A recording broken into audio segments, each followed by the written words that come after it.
if you would have told me almost 20 years ago that at Double or Nothing 2023, there's going to be a triple flip landed by Thomas Herman, man, I don't think I would have believed it. It's crazy that all the riders still believe in the event as much as they did, because without you guys, it wouldn't happen.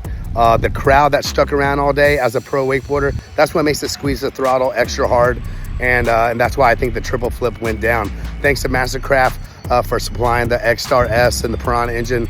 That thing was juiced, the biggest double ups to date. And thanks to Red Bull making this happen for the 10th time. I cannot be more pumped with how it happened and the way it went down. Thanks for everyone who helped out with the event, the staff, the judges, everyone, man, top to bottom.